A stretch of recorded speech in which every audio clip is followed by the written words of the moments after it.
UN Under-Secretary General and Executive Secretary of Economic Commission for Africa. Her life site is Ms. Priyanti Fernando. She is the Executive Director, International Women's Rights Action Watch, Asia Pacific. And last but not least, Senior Deputy Governor, Bank of Canada, Caroline Wilkins. The economic imperative for female empowerment and the policies that support its achievement are well known, such as boost economic growth, reduce income inequality, and strengthen economic resilience. But in fact, women are still marginalized. They are not represented enough in leadership position, not represented enough in policy decision making. Women are overrepresented in more routine jobs, which is easily replaced by technology. Recent work by the IMF has shown that gender diversity matters. Now, we're going to discuss what's new in these findings. Let me begin with you, Madam Lagarde. You always believe that empowering women is very important in economic. What's new? Okay, let me just backtrack for a second. What we have demonstrated clearly due to the very good work produced by the IMF is that contribution of women and reducing the gap that there is both in terms of labor participation and in terms of wages is good for the economy, is good for competitiveness, and is good morally. But we focus only on the economy, and we decided to go a little bit beyond these excellent general findings that adding women to the workforce, including women in the economy, is good for prosperity. Because what additional work produced just recently, and I'm just about to officially release this work, is that actually there is even more contribution by women than we had initially anticipated. And the value of that research is actually to go deep down into what specific contribution women bring to the economy, identifying that actually because of their differences, whether it's biological, whether it's cultural, whether it is by virtue of the tasks that we have often been associated with, we provide something that is different from what men provide. So men and women complement each other, and as a result, cannot be actually substitute. And women bring about something different, something more, because it is different from what men would provide. In other words, if you were just to add one full-time equivalent worker, irrespective of gender, you would get plus. But if you bring about somebody who is not just a normal full-time equivalent, but somebody who is coming from a minority present in the workforce, i.e. a woman, then you get an additional upside as a result. So I think that's the key finding. It's that because of that complementarity between men and women, bringing in more women who are currently in more minority than men actually delivers more value than was initially considered. So it makes the case for bringing women to the workforce. That is the first big finding. There's another study that I will show you. This is just teasing here. There's another study that I will show you in a minute when you ask me about the future of work and the role of artificial intelligence, new technologies, and all the rest of it. Digital, but that one is really fascinating. Okay, I'll get back to you soon. I'm going to Ms. Fernando. Dr. Zongi. Tell us about your experience. Are there economic sectors that you see most likely to bring women into formal employment? If so, how can we promote these sectors given importance of gender diversity? Thank you very much. And let me start first by thanking the International Monetary Fund, but in particular, Madame Lagarde, for having me here and the Economic Commission for Africa. I think that there is never enough women doing work around women and talking about the importance of women. So this is particularly important. Yeah. And I think coming to your question, normally when we talk about women, there's always this tendency to say, what's the sector we should put them in? But I think as economists, we normally say we don't want to pick winners. We want to create the conditions for winners to emerge. And I think that's one of the powerful things about the report. It shows in some sense that if you start with the premise that it's important to get women into work and that women's employability is important, then the question becomes, what is it that you need to do to make that happen?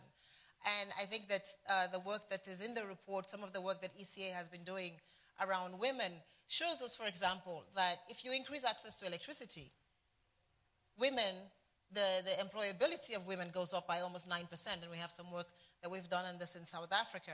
And that just by definition, getting women into work, it doesn't matter the sector, increases GDP in Tanzania by 2%, GDP in South Africa by 10%, GDP in Egypt, and if there are Egyptians here, by almost 34%. So it is, I think we start with the premise that we just want to get women into work, and then we ask the question, what is the sector in which, it may be the most effective? And then we say, if we can improve electricity, then women don't need to work too hard, or women can actually cook, store, and do something else, and then they can go into a different profession. If we can help with childcare, then women can do better. If we can help with access to finance. So I'm answering your question from the infrastructure side first, is to say what is the infrastructure that allows women to get into work. Now on the continent, we know that many women, particularly in rural areas, work in the agriculture sector. But we also know that particularly on the continent, 80% of the land is owned by women, or at least by men, or at least is notionally owned by men. 80% of the land, 70% of rural women work on the land. So if we say that we want more women to do agricultural work in a manner that is productive, because we do not only want women to go to work, we want them to actually have productive, efficient employment.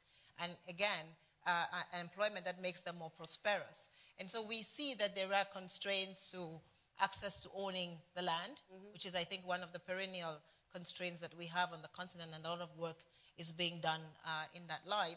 But once you own the land, then you also need access to financing to be able to get the right technology that will allow you to do that better. So I think agriculture becomes one of the fundamental ones that we need women into. But there is also women in the services sector, education and health sectors. We know, and I think that this is a little bit also what the report shows us, that it's not just getting women into work, but that women do better, and sometimes when you have women in particular employment, that the overall societal benefit is much better. And I think the fascinating thing about this report, and I think as we do a lot more work on women, gender, and employment, is that we are now able to unpack some of the information that we have about where women do well, where women can actually contribute a lot better in society. And I really do want to thank the team from the IMF that is contributing to this body of knowledge on why it is important to have women in the workforce, just as we have men. Okay. To Ms. Fernando, I also like to hear from your experience. What are the biggest barriers to women's progression, and what role can the public and the private sectors play? Okay, so like my previous speakers, I would like to say thank you very much for getting me on this panel. Thank you very much. It's a civil society representation, which I think for the IMF is very commendable, that we have a voice here on a panel that is discussing anything, but particularly gender. So for that, I'm very impressed by the changes that have taken place in the IMF under your leadership, Madam. And so for that, I think we should give applause on this.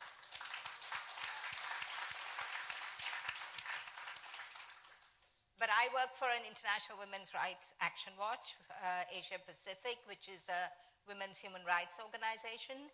And if I was going to look at women's empowerment, I would kind of take a different tack on it. I would say that we will need to put women first. We need to look at women as people and as human beings. And while there are constraints maybe for the IMF to do this, I would think that just considering women as being mobilized for economic growth is insufficient. So my hashtag, for example, would not be women for growth, but would be growth for women. And I think that's a challenge I would like to put to the IMF, to think about a different way of looking at growth so that it would actually empower women. The other thing that I always feel a little uncomfortable about, and it could be because I'm not an economist, I'm a women's rights activist, is this assumption that women have to be somehow brought into the workforce. And it gives me the feeling that we think that women are not working. And I think if you walk around Bali or you walk around any city in the world, you don't see women sitting around having a beer and playing cards. I don't think that's the situation. I think women are working all the time. I think what we don't know as economists is how to count that work. That work is not being counted, both literally because it doesn't come into the statistics, and metaphorically because it is not valued. And I think that's really important because women are working in many sectors. Women are particularly working in the care economy, and I'd like to talk a little bit more about that, but women are also in the unpaid family labor, in informal employment, at the bottom of global value chains, in precarious jobs. And so in the care economy, and here are some numbers, somebody's calculated that 16.4 billion hours per day is spent on unpaid care work, which is like about 2 billion people working 8 hours per day without any money or any remuneration. In Asia Pacific, women spend 4 times more time on care work than men do. Another calculation is that if it's valued on the basis of a minimum wage, it would actually, care work could contribute to 9% of the global GDP. So I'm just a little bit surprised that all these years we haven't actually managed, A, to count care work, and B, to actually bring it in, count it in both ways, both statistically and, well, statistically yes, but more to evaluate and bring it into our national accounts and our whole GDP counting. And then, of course, there's all the other things that the previous speaker spoke about unpaid family labor, largely in agriculture, and women in the informal sector. So my answer to your question, straight answer to your question, is that one of the big barriers is about the way we think about how women work. And if is we it want from to men or change, us, from women, the way we think? sorry?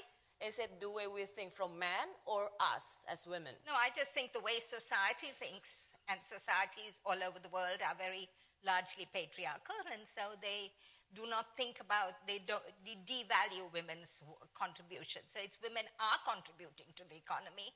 Maybe there needs to be some thinking about how we can actually count that and bring it into the economy, because it's not that there is an unused pool of labor out there that's waiting to come in. So that's, let me stop there for the moment. All right. Now to Ms. Wilkins. You are in top-level management. Why do you think gender diversity is important in policy decision-making? I think it's instrumental because you can just imagine that what considerations are brought to the table, whether you're debating public policy generally or you're debating monetary policy, is going to be a reflection of who you are. And you're more likely to get that diversity of thought that is instrumental to sound decision-making if you have a balance of men and women at the table. And diversity in other dimensions as well. And perhaps the best example is the one that you just provided, in a sense of how do you measure output? How do you measure GDP? The people that decide are going to think about the things that we should value, and it's possible that men and women may value different things. When it comes to central banking, which is my business, it's also extremely important. There's a lot of studies out there that show how the share of women in governing council boards, so decision-making bodies, has increased over time, and that's fabulous. And it's allowed people to do studies to see whether or not, in fact, like Madame Lagarde said at the beginning, people think differently depending on their gender. And in fact, they find, yes, there's some studies that show that in fact, governing council boards that have more women tend to be a little more hawkish. That means they're more likely to want to increase rates faster. I don't know if that's true. I couldn't speak for Canada in that dimension, but these are interesting results. And if you want more women to work in areas that are related to STEM, and I put economics and finance in STEM, the women that are there, when they look up and they think, what do I want to do? They're going to need to see charismatic and inspiring women up there, and they can say, I want to be like them. And so I think there's a virtuous circle that can happen. The more you have women in leadership, the more you have younger women who say, that's what I want to do too. And so I think there's just a number of reasons. And the final one I'll put to people is that we live in a world where people wonder about decision-making bodies, and they're losing a bit of trust in them, especially if they're public, but also if they're private. And they say, are these decision-making bodies reflecting what I'm concerned about? And that's eroding trust. And I think one of the best ways to help build the trust, aside from taking decisions with integrity, is having the decision makers reflect the society in which they serve. And well, women just happen to be a large part of the population. Wow. And I believe that you are also the first female in the board, right? I'm the first female senior deputy governor. Yes. Wow. Okay. Awesome. Now, please welcome Finance Minister of Indonesia, Ibu Sri Mulyani Indrawati. We call her Ibu here. Okay. Nice to see you. You don't give me a kiss? I told them. Give you a hug. I told them that you were busy dealing with politicians, answering why we, make this important event. Okay, I'm joking. Anyway, so Madam Lagarde, But she does that beautifully. Yeah, of course. She loves politicians, especially the ones who, give a stupid argument. She loves that because then she can teach the politician to be smarter. Can we edit this? Anyway, this is life. Anyway, Ibu Sri Mulyani, since you just came, we are talking about women in the marketplace, in the labor market. What I'm going to ask you is what steps are being taken in Indonesia to increase female labor force participation? Any particular sectors? What are the challenges you see, both in terms of making policies and also you as the first female finance minister? Wow, that's a very difficult question. Okay. I think first we recognize that for a country to be able to improve the work participation, labor participation, especially among women, it's going to be good for the economy, but good for the woman and good for the family. That's for sure. And Indonesia, it's been quite some time that the labor participation for women is low and not improving. There are a couple of things that we can identify as an obstacle for that. First, of course, if you can talk about the supply and demand. The supply side on the woman's side in this case. Although for Indonesian women to work outside the house, we are not finding a constraint in terms of prohibited or you are not allowed and all those wages. But still, this country is very paternalistic. So in a way that women being seen of more a secondary in terms of the income generating activity and being seen as a second priority for them to actually take or in charge for the family, that is like a norm. And that's why maybe first that we need to address the issue about this norm, that creating an obstacle for women to then work and be more confidence and participating in labor force. Second one, I think in terms of the nature of women, and this has also happened and I observe in many of my own experience when I work at the university, but now most importantly when I'm in Ministry of Finance. Many of the young women, when they enter the labor force, they're actually very excited. But then when they face with the real what you call it, time dilemma. At least we count it time because we are all women and men. We only have 24 hours a day. So when they are getting married and have a family and then getting pregnant, everything suddenly is become the burden of women. Especially it's become a burden of women because you have to carry baby, you are the one who pregnant, you are going to deliver, and then motherhood is always being seen as a woman job. And this is exactly then creating the burden for the woman to continue work while at the same time they have to carry the role as a mother. Without any support from policy, I think it's going to be very impossible. Many Indonesian family, if you are coming from middle upper class, you can afford to have a domestic worker to support you. But if it is not, it's really become a trade-off that's impossible for them to address. So for us, meaning that if you want to see the labor participation of women, you have to be able to reduce this trade-off or burden. And what kind of policy? In more established institutions, like in our institution, Ministry of Finance, it's becoming now a best practice, mandatory, but even in this case, we have a championship for an office who provide a woman-friendly office. So you are providing childcare, you are going to have a breastfeeding room, all those things is being provided. It's not mandatory, but I make it as mandatory. As a, what you call it, affirmative. It's not mandatory, meaning it's not in the policy in this case, but we put it.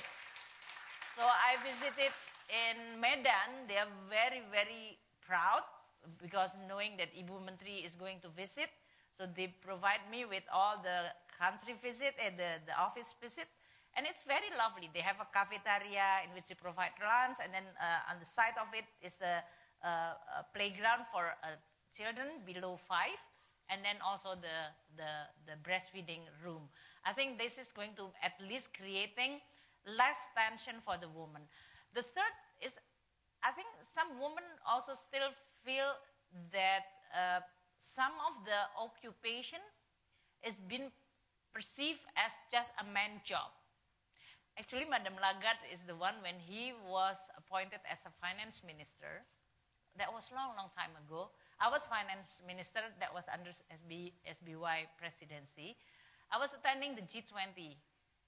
And then she came in the room, and she's always lovely, of course, Christine Lagarde. And then she found, who's the other woman in the room? It's only Sri Mulyani. And then she came to me, and then, we the only 2 women finance minister. Finance minister or finance in general is always perceived as a man job. Yes. This is really male-dominated, and that's why for us, really working together is very important.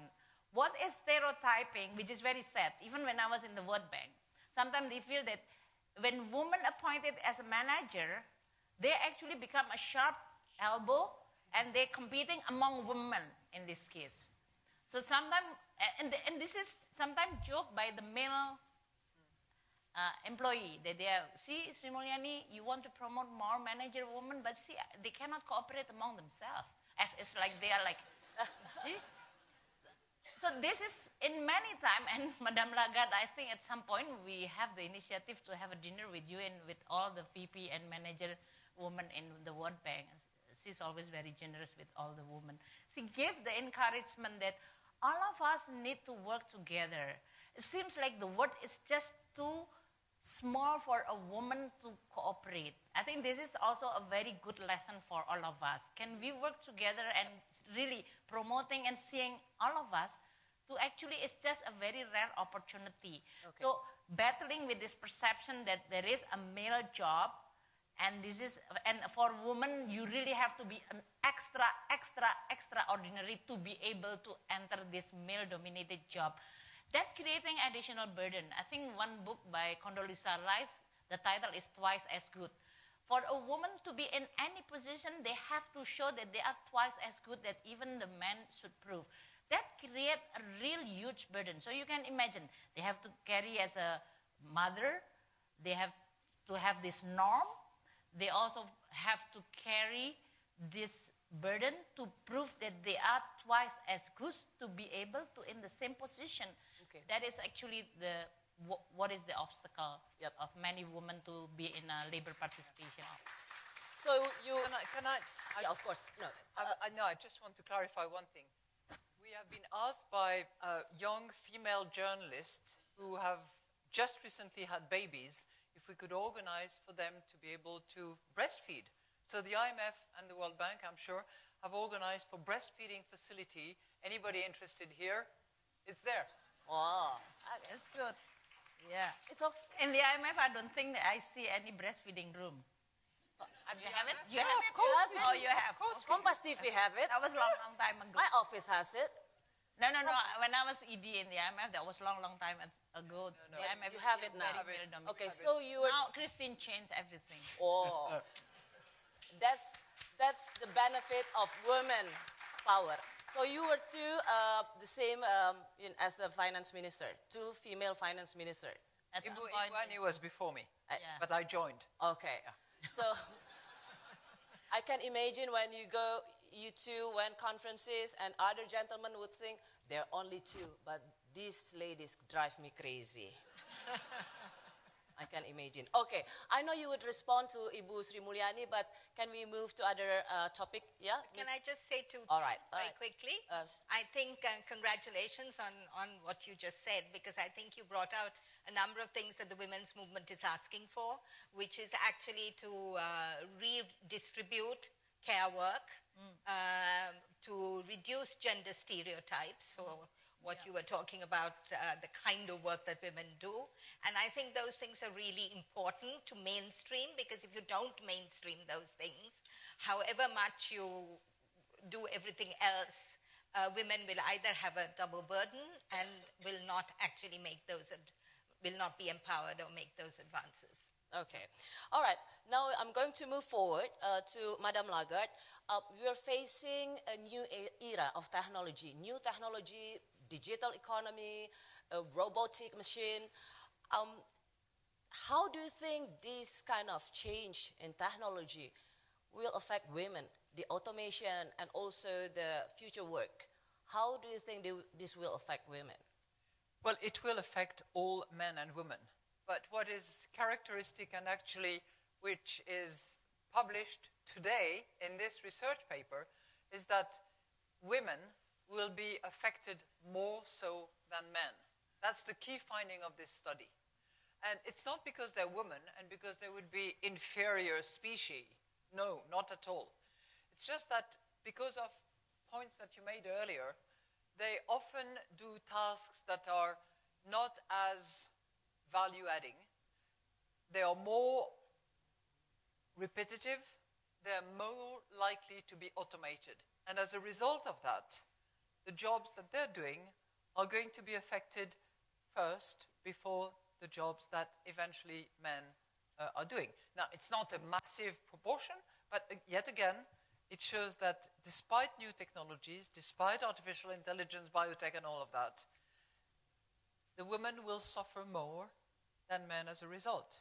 And our study concludes that women are at 11% risk of seeing their job dislocated, gone, whereas men are at a 9% risk.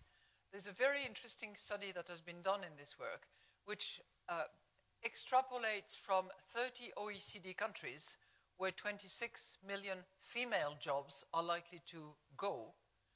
And if you extrapolate to a larger number of countries on a global basis, you're talking about 180 million jobs currently discharged by women that are at risk of dislocation, disappearing because of technologies. So that's the bad news. In a way, the good news is that the more you move into services, the more there will be women, as opposed to manufacturing and those jobs that required, physical strength. But yet again, in those services, the sectorial destination for women is going to put them either at a disadvantage or not. And if you take the sector of information, technology, communication, where there's a lot of IT content, women, again, are at risk, and they're not in equal position compared with men. Numbers are all in there. I'm not going to bore you with that. But something can be done about it. Yeah. And that something is about education, is about helping them in the direction of being not only computer literate, but completely adjusted to those challenges of technologies. And it's all about directing the resources towards education and the right skill sets that will equip them going forward, and anticipating that technology will affect them more so than men. Yeah, we are going to talk also about what kind of new skills that be Yeah. needed in the future. But let me get back to you, Ms. Wilkins. Every sector has to adapt with the new technology, including banking sector. How can technology, including fintech, create new opportunities for women? Well, there are many challenges, Madame Lagarde said, but at the same time, it opens up a new world in a way that could be very beneficial to women. And you just start with financial inclusion. That may not be an issue so much in Canada or the U.S., but even there are access to funds and access issues. But especially elsewhere in the world where many are unbanked, you can think of the opportunities that fintech could provide by providing banking services, lending services that are more platform-based and perhaps not so much tied to a network that's very male-dominated but is more distributed. And when you look at that, you just think that the opportunities for entrepreneurial activities could be quite important for women. I think as well, in any country, there are opportunities for women in entrepreneurial activities in technology. The government of Canada just has an example of where they're using the Business Development Bank to put funds towards women in tech. So women entrepreneurs who are owning tech firms, emerging tech firms, and that's a really big emerging industry in Canada, all across the country, and probably in many countries. And so I think there are opportunities to seize the technology, but it does require education, and it does require, I think, a very proactive approach. We can sort of wait to see if women are going to be interested in STEM or interested in some of these new jobs that will be there. But research shows that women are more likely to choose a major if they know another woman who went to the same college who they find inspiring. And so just one last thing, the Bank of Canada is very invested in reaching out to women in universities, especially in the undergrad. Personally, I've talked to over hundreds of students across the country to do just that, and we're sending out our women economists to try to get them excited in areas that will serve them well in the new economy. Who were you inspired by when you were a teenager to become like this? That's a really good question. When I was a teenager, there weren't a lot of women leaders in finance at all, so I wasn't inspired by a woman. But as You were not inspired by women? No, by a Talking about women issue here. By a particular woman. I was inspired by actually male leaders. I hate to always pick one who I thought were doing really good work for the country in a way that would serve people. Yep. But as I moved up, there are other women who, as I moved along in my career, who became leaders. And that was extremely important. Yep. And so Madame Lagarde is one of these women, and there are others who you look and you think, this is somebody who I admire and is doing an important job. And I think that's what women need more of. Yeah. You all are the inspiration for all women. Please give applause to all these inspiring women. Okay, now to Ms. Songwi, digital technology create a flexible time of work actually, and this could be an opportunity for women despite even though there are still barriers in the society. So tell us, what are the challenges that developing countries face to bridge the digital gender gap? Thank you very much. I think the first one, just building up on your point, is about making the women that are already in the digital space more visible. And I think there are quite an amazing number of young women, African women I was going to say, but young women globally that are in the digital space. And I think that, at least for me, but probably for many of you, and we'll test it in a few minutes, A few years ago, 2-3 years ago, the movie Hidden Figures came out. And we found out that it was basically 3 black female mathematicians that allowed man to put, now we say man, that allowed man to put a spaceship into the moon. We would never have known about these 3 black women. Now let's run a test. Can anybody name the 3 ladies? You can name the first man that landed in the moon, but does anybody know the name of the 3 ladies? Sorry? Dorothy Vaughan, Ellen Robinson. And this is the reason we don't know. We don't even know the names of the women that took the first, and I think this is the point. We need to make the women visible. And I'm sure there are examples like this in all of our countries of young women that are doing amazing things in the field of science and technology, and they are not visible because in front of them are other people that take the credit. And so I think the task is just getting these ladies out and making them more visible. It's the same across the world. I gave you an example in the US. There will be an example in Cameroon, in Paris, and everywhere else. So I think that's the first one. Because once those women become visible, the younger ladies then say, I can also become a mathematician. I can actually put a spaceship into the moon. I can actually do something different. So it's that decision that you see one person ahead and you say, I can do it too.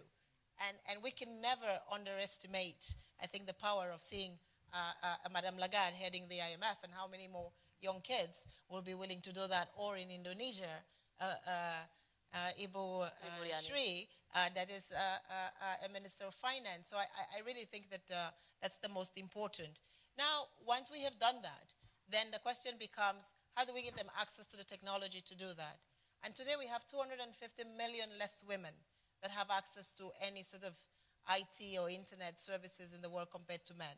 So again, it's just making sure then that in the same geography, in the same environment, how come we have that many less women? On the continent, it's 27 million less women have access to technology than do men. A lot of this is about giving them access in an affordable way, in an accessible way, in a way that, so one, then they need financing to be able to get access to the internet and to be able to connect. And I think once you do that, then you begin to bridge that digital divide. An important statistic that comes out in the work that has come out also is about, and you mentioned it, is the tech hubs. I think, at least on the continent, we've seen an explosion of tech hubs. About 5 years ago, there must have been about 140. Today, there are 442 tech hubs. Interestingly enough, almost over 30% of them are women that are doing these startups. But exactly as you said, they are not doing startups in technology. What we find, and I think this links with the discussion that we had before, is that a lot of the startups that are run by women are actually in the consumer care business. So it means that we are taking our ideas from doing childcare and working at home and transforming them into ideas that become marketable. And so it's actually, I think, quite a telling statistic. It's first consumer care, it's design. Surprise, surprise, it's education. We know how to educate the kids better. So we're actually doing a lot more startups in education, and then healthcare services. But then when you go the next step is, once these women have invented these things, how can they get access to patents? And on the continent, particularly in Africa, the cost of patenting an idea is more prohibitive for women than it is for men. So what ends up happening is that when a woman has a great idea, she hands it over to a man that sort of takes it and then patents it and gets the benefit out of it. So when we think about all the big ideas, the big IPOs, we can think of IPOs that are launched every other day by men and not by women. So we also need to ensure that there is some access for women's ideas. We must be able to not just get the woman into work, but we must protect the woman's idea. The wonderful thing about IT is the woman can stay home. She can take care of the kid, and she can develop an amazing new idea. But then we must make sure that the cost of that idea is protected by policy. And I think that this is a very, very important point now on the continent, is how can we protect patents and ensure that women then have access to their own brains and that they can monetize their brains when they want to, how they want to, and with whom they want to do it. And finally, of course, is education and STEM. We need more women in the STEM field, but research has shown again that once you have more women doing math and physics, and then there is more women that get into that space. So I think the work that has just been done by the IMF on this is all right, we got a message, but Madam Lagarde, you want to respond to that? No, not respond. I wanted to ask you a clarification. Okay. Why is it that protecting an idea through patent is more expensive for women than for men? Explain that. It's not more expensive by definition, but because the woman by definition has always lower incomes. The bridge becomes more difficult. Because women always has the lower income. Okay. Yeah. All right, Ibu Sri Mulyani, let's talk about what Indonesian government has invested. Even among women, there's still gap between those who's in high skill and low skill job. What policies should Indonesia invest in early on to increase more young people to be interested in entering sectors like science, technology, engineering, math, etc.? Well, first from the statistic, when we talk about the formal sector, the women that work in the formal sector in Indonesia is much lower than men, 37% versus 64%. So it's almost half below.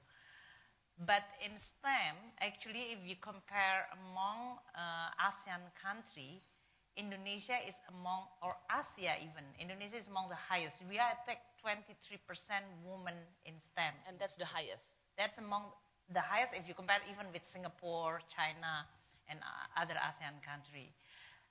I think if we look at Indonesia, many of actually women, they don't feel that they are constrained to actually majoring in STEM. I think that is also something. You actually can find quite a lot that they feel that although this is perceived with stereotyping, that this is male-dominated field, but Indonesian women or young women, in this case as students, they are not feel constrained to actually there and even excel in that area. But as I mentioned earlier, the dropout rate after you graduated is actually very high. Either because of, in Indonesia in general, the job which is using STEM is still relatively low. This has something to do with the whole design of the policy in Indonesia, which when the economy is growing, we put more research and development as a career. I think this is the area that we really need. If you want to become middle income, upper income country, then you are going to be able to invest more on research, innovation, and R&D. And this is what the government is now doing. President Jokowi wants us to organize better, first by consolidating all our research fund, which is now has been fragmented to many ministries and institutions, and we don't see it. It's not feasible, and we really don't see what is the impact for the economy. So consolidating and organizing under the Ministry of Higher Education and Research is going to be very critical. And then you have to expand it. The second one is, I think, the most important for the policy is also creating a role model. In Indonesia, usually on the STEM, on the medicine, maybe there is a stereotype that woman is okay in the medical field. Okay, I mean. In the lab, maybe also okay, although it's not in what you call it perceived as a hard science. So we really have to still continue dealing with the stereotyping, like addressing this issue that it is fine. Luckily, I think Indonesia just recently hosting the ASEAN Game. And many of what you call it a field, sport field, which is perceived as a man, is actually the woman get the gold medal. So I think it's really a lot of things which is actually through that kind of, if we can have a Science Olympic and all those, last time I received young student at the primary school, which is hosted by one of pharmaceutical company. They are already doing for 8 years in a row championship of research at the very early level, that is primary school. Most of them is actually women, Christine. Wow. Out of this 15 that they are visiting me, because they are then invited to go to Jakarta, and then one of the activity in Jakarta is going to see any woman figure or any public figure. And they requested to have a meeting with me. And 15, almost 3/4 is women. Actually, it doesn't surprise me. We know that women are smarter than men. It doesn't surprise me. They're smarter. In academic also, if you look at the GPA, on average, they are actually also much better than men. But in the work, the survival rate is lower. And that is something that we really need to look at what we just discussed, whether the drop rate is because of the uneven playing field, because the women have to become a woman, meaning that they are pregnant, they are all those things. Or is there any hindrance which is coming from legal norm, which is adding to all this? But it is again and again. In STEM, I think Indonesia is doing, we don't discriminate, and I think in terms of interest, the supply in this case is quite equal. Okay.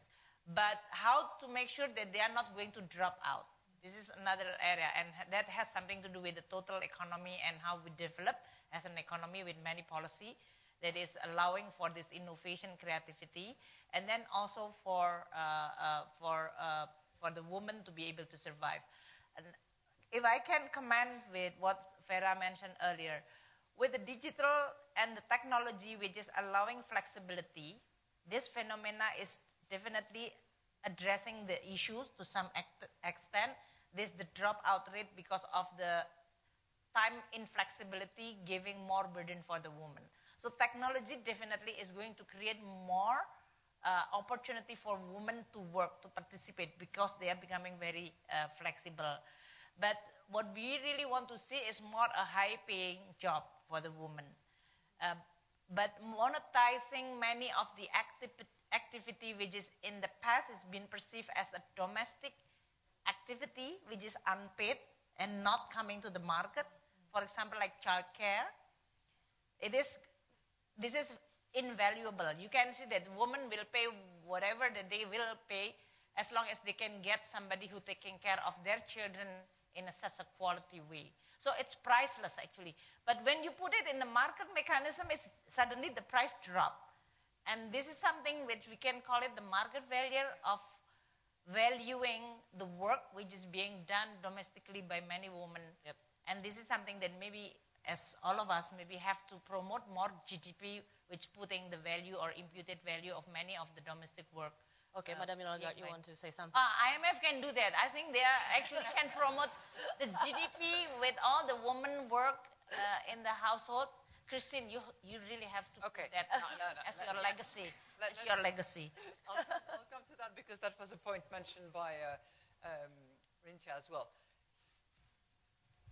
I want to congratulate you on what you do for physical exercise, gym, and encouraging young female athletes. Because we need to encourage and celebrate women who win. Because women winners change the face and the perception that people have. I'll tell you a little story that I heard just recently from Japanese authorities, and it's a true story. Tennis as a sport in Japan was not regarded as a really high-value sport when it was played by women, until a Japanese woman won the US Open. And at that point, suddenly, tennis became a really, really powerful sport, one that was worthy of financing and support and all the rest of it. So I tend to think that you need to squeeze where it hurts. And if we believe... That is the skill of women, squeeze where it hurts. Yeah. We're good doing that. Very good. But, you know, if it works to have a woman winner, and if it changes the perception that people have of the ability of female athletes to actually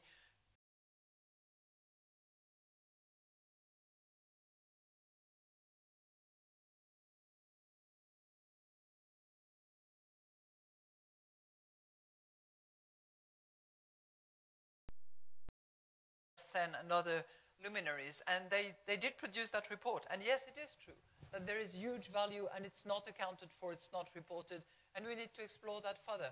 So yes, we will take up that challenge. Very good. It's not only about us, it's about the whole community embracing it. All right. Okay, I just got a message that we only have like 5 minutes left, so we have to move pretty quick. This is the last question for you, Ms. Fernando. What skills do you think the most important thing in the near future? And how can we make sure that both female and male equally benefit from these skills? This conversation has been a little bit surreal for me because I think I work a lot with women. I mean, it's not that it's not an important conversation to bring women into STEM, but there's a load of women out there who have no even option of finishing school, let alone getting into STEM. And I'm sure you know that in Indonesia, and it's all over our Asian countries and developing countries. And that is largely because, again, this whole business of care work is stereotyped as women's work. It's not available, affordable care is not available in the public sphere. And so women are just bound, they don't have a choice. That's what they have to do. And even some of the things that you were saying is about, okay, digital technologies will help women work at home. But how do we give women the choice, the same choices that men have? And that would be to is to take the domestic responsibilities, to share it within the family, to share it between the private and the public sectors, right? The household and the public sectors, to provide public care. So I think that's one thing that I think is really important, because otherwise you will find girl children dropping out of school to look after their younger kids. You will find women walking miles. And the other thing, of course, is infrastructure. We are talking about how do we create that enabling environment. The infrastructure, particularly in rural areas, is so dismal in many places that women spend a lot of time just actually, say, fetching water, for example. So how do we actually do that? And the other thing I think I want to remind, especially these very distinguished ladies on this panel, is that sometimes for us to get to that, and I think the Madam Minister mentioned it, for us to get into that to get into the important decision-making positions, we have to delegate our childcare to someone else, right? And how unfair is that for somebody to have to leave their children at home and migrate to somewhere else to look after somebody else's children? I think that's what is the impetus for international domestic migration, domestic worker migration, and I think those are some issues that we really have to talk about in addition to some of these issues that very important things we talked about right now. Okay. Madam Lagarde, you say something? Or this is my last question for you. Okay. But can I follow up on that? Because first of all, you know, even surrealism can be really of great value as art has demonstrated. But, you know, to your point, I think it's important that the choice be there. Yes.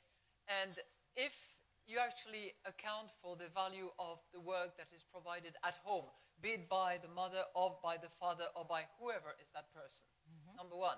And number two, if you eliminate the discriminations that apply against women in about 90% of the countries that are members of the IMF, we still have discrimination, where a woman will not inherit as much as her brother, where a woman will not be able to go to work without the husband's permission, and so on and so forth.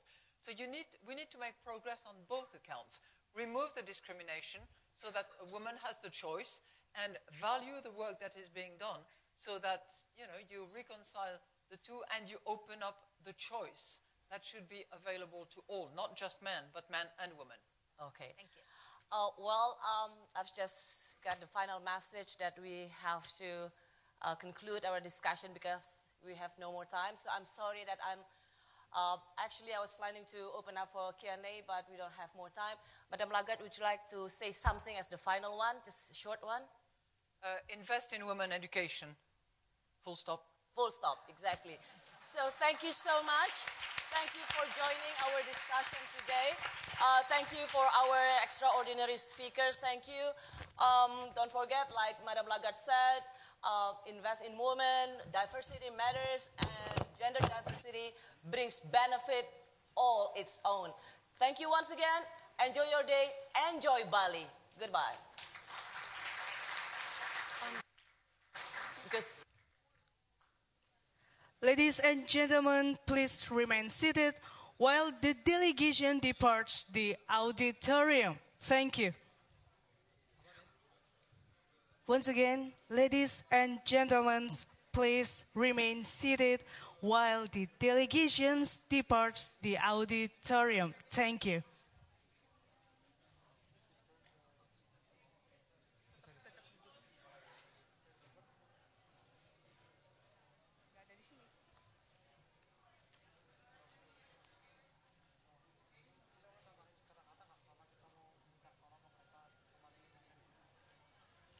Langsung minta, karena ini dari James.